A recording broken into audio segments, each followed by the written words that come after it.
I'm John Byrne with Poets&Quants. Hi, I'm Sandy Kreisberg, the HBSGuru. Welcome to another edition of Handicapping Your MBA Odds. Today we have a self-styled Mr. Muckraker. Yeah. I'll explain what that means. Thank you. For all of you folks out there who don't know.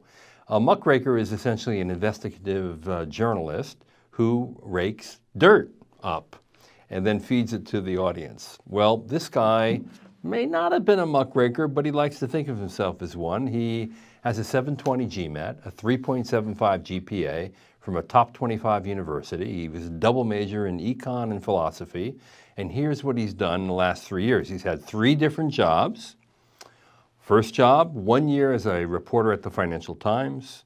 Second job, he worked for and I'm going to read this out, as an editor for an energy commodity benchmarking and forecasting company. Yeah, we haven't quite figured that out, but it sounds like a boutique publication that charges a lot for subscriptions to very few people. He edits reports, probably. Yes. And then he now holds a senior management role at a financial news startup that serves the iBanking community. And that's another one of these high-cost, low number of subscriber outfits. Yeah, yes. Feeding hopefully inside information of some kind. No, well, not inside information, but not in the traditional definition, yes. Of course. Now he wants obviously esoteric legal information. He wants an MBA to transition out of these sort of editorial type roles and actually move into investment banking himself in the area of power and utilities. Now, his group of schools that he's targeting: Columbia, MIT, Yale, NYU, and Georgetown. Sandy, what do you think? What we got here is a very attractive Ivy League kind of guy. He went to a liberal arts school. He did well. He's literary. We're talking solid basics, 375, 720 GMAT. He also says he has a lot of extracurriculars around tennis. I think he was a member of the varsity team. 4 years. Serious tennis player. He now is involved so he's a tennis playing, Ivy League, white guy, writer type, okay? Who, this is proof of, mama, don't let your children double major in economics and philosophy, okay? If he had just majored in economics, he would have gone to iBanking right out of the gate, but instead he started at the Financial Times. Quick learner that he was, he said, I'd rather be eating these cupcakes than writing about them. And so he's then transitioned over from writer to editor for more proprietary, high price insider publications. And he says he's doing some product development and has some management responsibilities in this new job. Right. So he's, by hook and crook and hard work and intelligence, he's transformed himself into a financial writing guru, innovator, manager, etc. So he's getting out of the writing business. So what do you think? Columbia? I think he should apply to Wharton. And why he omitted that, I don't know. You like this guy then? I like this guy, and schools are like this guy. Admissions committees are made of people like this guy, okay? Admissions committees are often liberal arts people, have an interest in business, but not a dominant interest.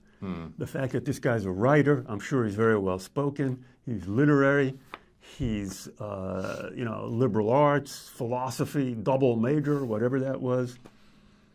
I think Wharton might say, we could use a guy like this. He's smart enough. It's a 720, 375.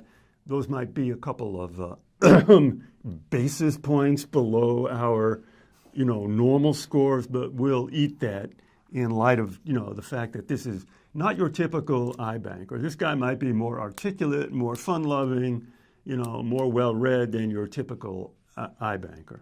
Philosophy major, besides that econ. He's a good thinker. He's a thinker. Well, he's okay, aspiring. Like this right here. Yes, right. Okay, odds at Wharton. Let me finish the analysis here. Could this guy, I'll ask you, John, since we're sharing the stage here. Could this guy get hired in investment banking with this background? That's what he wants to do. He wants to start in investment banking and then transition to what sounds like some esoteric version of private equity. I think if he gets into Columbia, Wharton, MIT, or Yale, I don't think he's going to have a problem. He's going to have the network to get in. He's got some basic knowledge in the energy field as a journalist. What do investment bankers do? If you're an investment banker and you want to hire somebody and you want a turnkey hire, by that I mean someone who can start turning flax into gold. You know, you put them in the room and you go, okay, Chubb, here's the flax. I'm going to come back at the end of the summer and I want a few gold bars. Who do you think, what are they looking for? What skills are they looking for? Well, this is a worthwhile discussion. He's got to be good at quant, and he is, because he got It's not only quant, no, specific skills. Analytical skills, basically. What do investment bankers do? They're deal model. makers. Those are real investment That's bankers. true. At the associate level, you're probably not doing a lot of deal making. Right. You're doing diligence, you're doing modeling, Right. you're doing Excel stuff. Right. So the question is, could this guy get hired? That's a question of secondary importance. What's the more important question? Does the admissions committee think he can get hired? Yes. That's the real Indeed. question. Right. Okay. I think this guy might be better, just as a narrative, in saying that he doesn't want to go into investment banking. What he wants to do is go into financial publishing, just like people like Rupert Murdoch, okay? Now, I would say Mike Bloomberg, but he's a millionaire owner. He didn't come up through the ranks. Right. But that might be an alternative career for this guy that might be more attractive to business schools. But let's say he gets his narrative real clear. Okay. This guy's really attractive. I mean, it could happen. He's a smart guy. I think his chances at Wharton, with very tight execution. Wharton, let's say this guy was doing the Wharton application this year, where the first question is, how can Wharton help you professionally? Something like that. Right. So for him to answer that question, he'd have to do some spiel in the first in this case, 300 words, because there's two parts. It's like, what are my professional goals and how can Wharton help me? In this guy's case, the professional goals are more important.